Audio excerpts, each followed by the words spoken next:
Happy New Year and welcome to Elseworlds, a DC fan podcast. My name is Jordan, and with me, as always, talking Creature Commandos. Chris, how are you today, Chris? I get to talk about this show. This show is everybody's type. I know I'm really looking forward to talking about this. Some Franken goodness. Some theories came true this episode, Yes, which they we'll talk did. about We as have a well. But lot to talk about. Yeah. talking episode 5, The Iron Pot, directed by Matt Peters, written by James Gunn, premiered December 26, 2024. And this is a Eric Frankenstein background story here. I thought maybe we'd get some more background on the Victor stuff. We don't. Instead, we kind of see after he had fought the bride and he wakes up that there is a woman named Bogdana who is going to help nurse him, take him in. And Chris, she's gonna die by the iron pot that the title is named after, as Yeah. Frankenstein bashes her and takes her dog along with him. What was your thoughts here on Frankenstein's background? Okay. I love it and I hate it at the same time. Like it's kind of charming. And it's like I was like, if there was ever a pointless death, to me that was a pointless death. It was like he didn't need to do it. It's just kind of part of his nature, is what I'm getting. Uh, I I think Frankenstein is a bad guy who doesn't know he's a bad guy. That is my sense in that. And I love the dog. I love the blind woman's, saying, I see more than you. Like it's like, it was really a lot there to chew on. But yeah, I liked it, and it was very picturesque. Their environment. I'm like, if I'm Frankenstein, I'm like, I could stay here a little bit longer. Yeah, I mean, I saw somebody say this as a way to like, it doesn't seem like Frankenstein does want to kill her. It's like because she mentions like how she loves him and how he has made her life better. And I think part of his mindset with that is, well, I'm going to be leaving, which is going to make your life worse. So actually, I'm just going to end up putting you out of your misery, because he doesn't think like normal people think. He didn't have the same upbringing, right? Right. So he just thinks very like almost logically without emotion of like, oh, if you feel better when I'm here, you're going to feel worse when I'm gone. So let me just It's take you logical, out. but it's like a kid's logic. Yes, because he is a kid, right? Like he Yeah. not at this point, not after like in today's world, but back then he was probably only alive for a few years before the bride gets made. And Hmm. we kind of drew parallels with the bride and children, when she was born. Um, very similar with him, and how again he throws that temper tantrum in the first episode, right, or the second episode, when he's like, I'm people. Like I feel like a kid would say that sometimes, like, I'm a person, I don't like that. um and I feel like that's what he would, he has that mindset.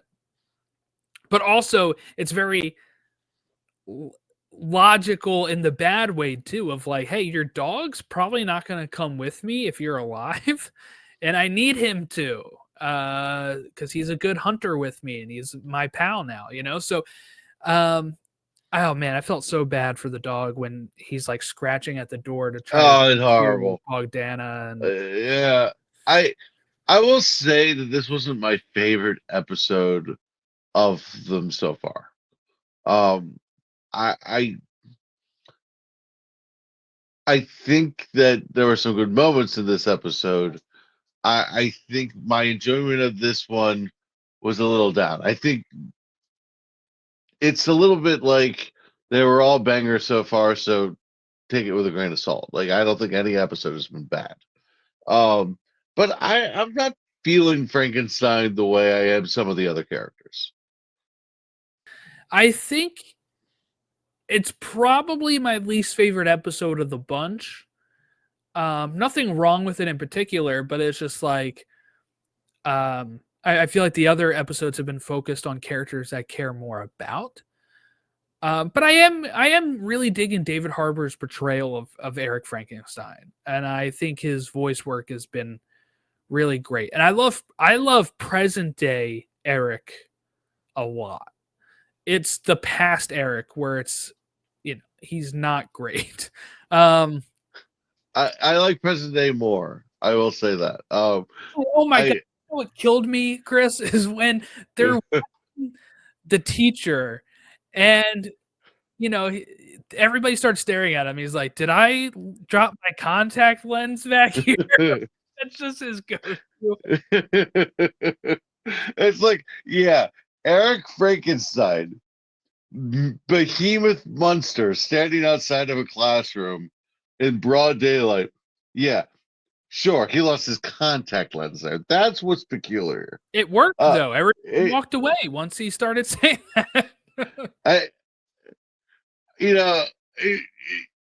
It's one of those things where I think it's kind of human nature. It's like, huh? Okay. Like, it's a spectacle, but once it's like just part of your day, you're like, okay, I don't care anymore. Yeah, and we had this really odd opening here with McPherson, right? She is going in to teach a class about Themyscira. And at this point, it seems like something's wrong. She doesn't really seem to know too much about Themyscira, except for that it's full of lesbians. And she's really coming on. Contact with the students. And really coming on to a student here. Yeah. Yeah. And that makes Rick Flag Sr. think something's really up. So they decide to go venture to her house and take a look. And what they end up finding is McPherson's corpse. Yeah. Right? And her cat. But the corpse is there, and Flag's like, oh, this has to be an imposter. He tries to call Ilana a few times throughout last episode and this episode. He finally gets in touch with Princess Ilana and warns her that the Creature Commandos are returning to assassinate her. And I guess let's stay with Rick and company, and then we'll jump to the Commandos. But then another part that really got me with Frankenstein is when they're trying to hide, and he's like hiding behind like a table or a lamp or something, and Rick's like, dude, what are you doing? And he's just like, I don't give a shit. Oh, that was the best. that was the best part of the episode. I'm with you 100%. He's just, and what the funny thing is, I've played a lot of hide and seek lately with my niece, and she just hides in the same spot every time when you're not supposed to know that she's there. And it's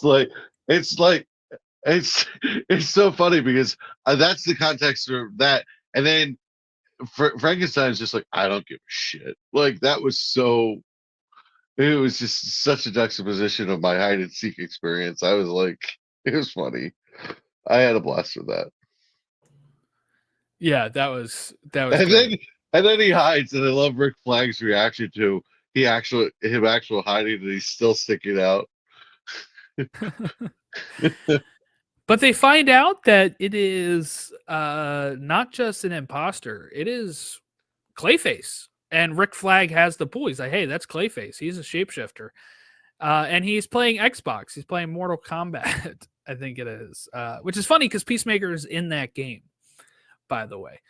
So a little interesting self-reference there. But they're trying to sneak out when Clayface grabs them, and we get a fight inside of the house. Frankenstein immediately goes for the electricity. He knows that's going to, and apparently it has in the past comics, has stopped him. Doesn't kill him. I don't think Clayface is dead. We have a movie with Clayface coming up, unless if it's a different Clayface. But Rick Flag is critically injured, so much so that he thinks he's dying. Obviously, Rick Flag's going to be fine because he's in Superman and Peacemaker, and James Gunn said those take place after this. But I was kind of like, holy crap, are they trying to kill off Rick Flag Sr. now? Yeah, I was like, what are they doing here? I was with you on that one.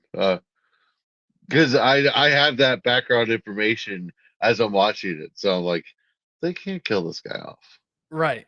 Yeah, I guess if you're watching without knowing any of that, like It's some maybe people more probably are, suspenseful. a little bit more suspenseful. Mm-hmm. Especially because he does like pass out type of thing. Yeah. So it looks like he's dead. And I saw people thinking that he was actually dead, and they're like, how is he going to show up in Superman then? I'm like, just he's going to be alive.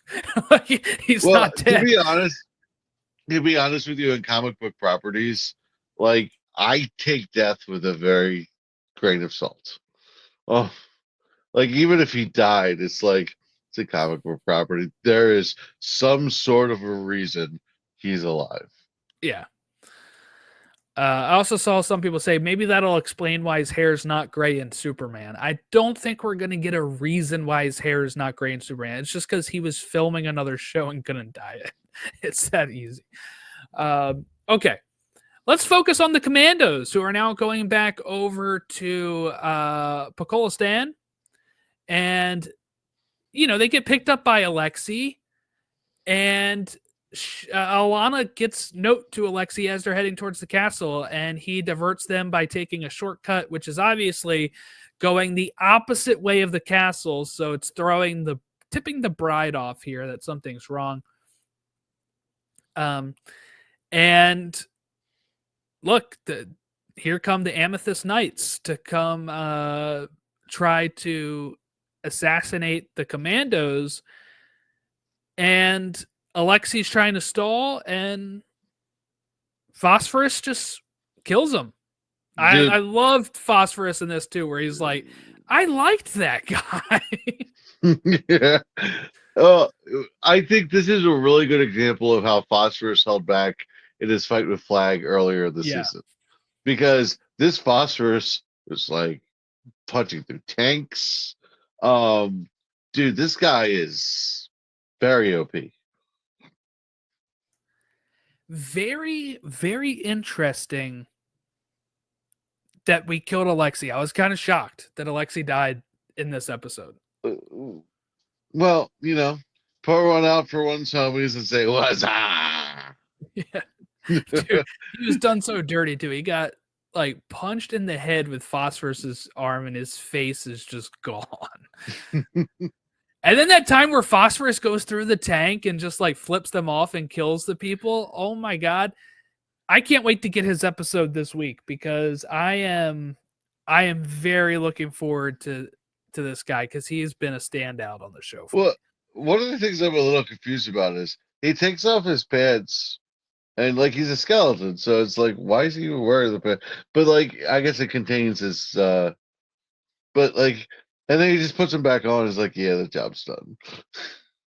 I'm assuming he wouldn't be able to phase through there if he had the clothes on, because then the clothes would get in the way. That's how I took it. Okay. Interesting. He'd be able to go through his clothes, but then they would be shredded. So I think it was like, let me take these off to preserve the clothes, and then I'll go through the tank and put them back on afterwards. Yeah, I think it's interesting that he wears clothes in the first place, though. Well, I mean, it draws less attention than just a naked skeleton. I guess. But when you're glowing green. Yeah, who knows? Just one of those comic book things, I guess. Yeah, it really is. He was drawn that way. You're getting the Donald Duck wearing a shirt and no pantsuit. But when he gets out of the shower, he wraps a towel around his waist. It's blasphemy. It's blasphemy. Oh. I love it. But yeah, all of the Commandos now are kind of separated throughout the city with the knights coming after them, and now we have, the whole reason Eric Frankenstein made this deal with Flag is to hopefully show the bride, that's Frankenstein's reason, that he is a hero, which is somebody she would want to fall in love with, compared to, not. And Flag's whole motivation is use Frankenstein the best of your ability to go save the princess that you were having sexual relations with. And also do what is right. I do think at the end of the day here, since we found out that Clayface is posing as the professor, who was the one that verified Cersei's claims, that Cersei is the one that we should be worried about here and not the princess. I almost feel like, again, like I said last week, this is building into this is happening in the stuff that's happening in the vision is because of the stuff that's happening now. So it's almost like they really have to come together and stop Cersei once and for all. And I think the good thing is Rick was able to get in touch with Ilana, so she will trust him. So if the Creature Commandos can get Rick's trust back, we can have everybody kind of come back together in these last 2 episodes to take down the real threat. And of course, maybe tee up season 2. We don't know if this is actually handled by the end of the season. Yeah, absolutely. I think the Clayface twist needed to come at some point. It finally did, and I think they did a really good job. I think they stuck the landing on the Clayface twist. Thankfully, it wasn't the princess, meaning that right. Rick did not have sex with Clayface. Exactly. That's exactly the most important thing. And when I mean stick the landing, that's exactly the landing I was talking about. No, I just but yeah, I think it leaves room for more. We'll see. I'm pleasantly surprised with how smooth the revelation was. Let's put it to you that way. Yeah, I am very excited for this. I know some people think that we have a lot to cover in these last 2 episodes. We do, I guess, but that's 44 minutes of screen time. That you can do a lot in 44 minutes of screen time. If you notice, we get 20-minute conversations, 25-minute conversations out of these episodes. It's not like there's nothing to talk about. Like James Gunn's a pretty efficient storyteller. I don't really put past him that, he'll have a background for each character. He will have a haunting thing from their present moment that reminds them of that background, and it will connect to the story of the overall team. They don't put that past him at all. I guess the only downside to my theory is that Rick is in some pretty rough shape. So if he's going to get to Pokolse, it might be up to Frankenstein to go and relay this information, which the bride is not going to be very receptive to. Well, the bride and Frankenstein, it's a love-hate relationship. Like, he loves her, she hates him. And, right. So would she take any of this at face value if he tells her this? No, I don't think she will. I think she'll take Flag at value. So it depends on how much of a game of telephone this becomes.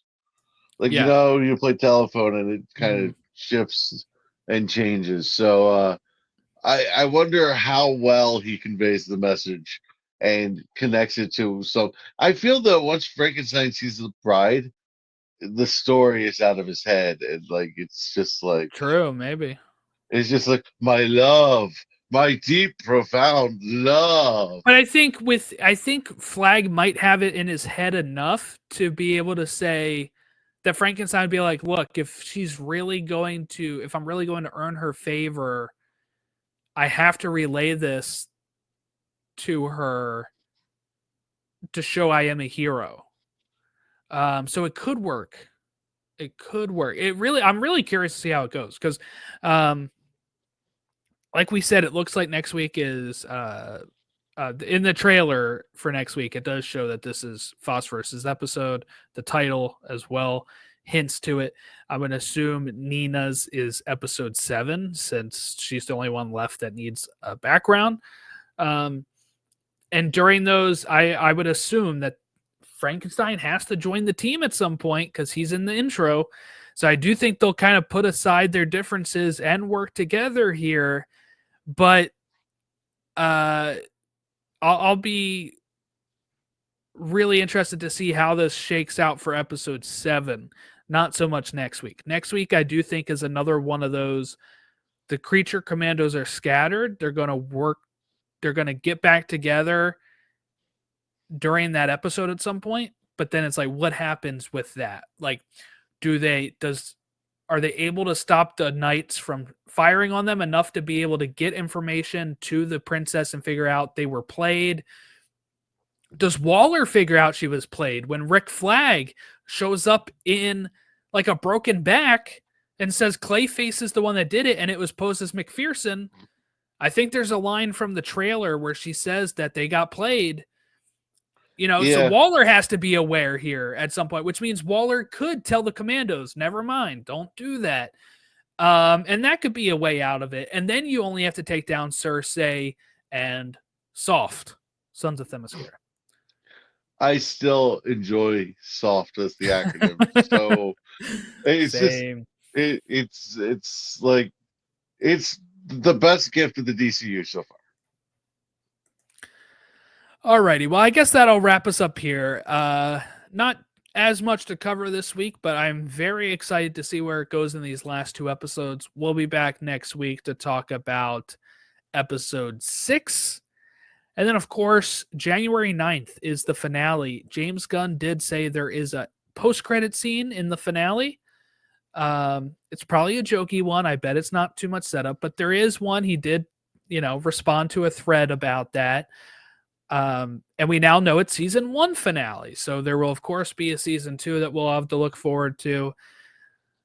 But what's going on with the podcast other than this? Well, we just had our news catch up with the Batman Part 2 getting pushed back and with Lobo casting Jason Momoa's Lobo for Woman of Tomorrow.